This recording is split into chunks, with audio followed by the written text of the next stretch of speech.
And crucially, this narrative paints the picture of the geography of our national security, and it does not lie on the coastline of our continent. It lies much further afield. An invasion of Australia is an unlikely prospect in any scenario, precisely because so much damage can be done to our country by an adversary without ever having to step foot on Australian soil. Our national security actually lies in the heart of our region, because the defence of Australia does not mean much without the collective security of the region in which we live. And so, to give effect to the focus the Defence Strategic Review demands, it in turn recommended the development of an ADF with a much greater capacity to project. To contribute to regional security, we must be able to project. To resist the coercion that would come from the disruption of our sea lines of communication, we must be able to project.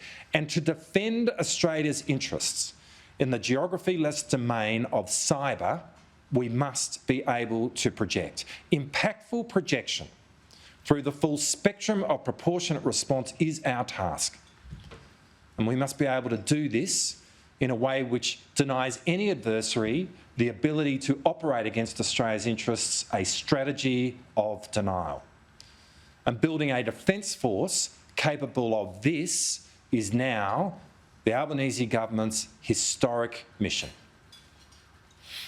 The Defence Strategic Review recommended that the process of intermittent defence white papers be abandoned for a more structured and regular process of strategic update and renewal. It proposed a biennial national defence strategy accompanied by a refreshed integrated investment program, Defence's 10-year procurement plan.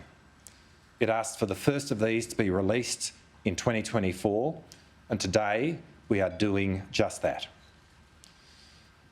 The 2024 National Defence Strategy is an evolution of the 2023 Defence Strategic Review. The 2024 Integrated Investment Program is the first version of Defence's 10-year procurement plan since the Defence Strategic Review, and it looks very different to integrated investment programs of the past. Unsurprisingly, the National Defence Strategy reaffirms the complexity of our strategic circumstances. The optimistic assumptions that guided defence planning after the end of the Cold War are long gone. Our environment is characterised by the uncertainty and tensions of entrenched and increasing strategic competition between the United States and China. Large-scale war has returned to the European continent, and conflict is once again gripping the Middle East. This competition is accompanied by an unprecedented conventional and non-conventional military build-up in our region, taking place without strategic reassurance or transparency.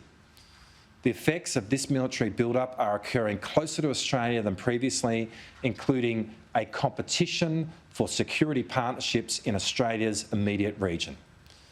The intensifying competition is creating an environment where the risk of miscalculation is more ominous and the consequences more severe.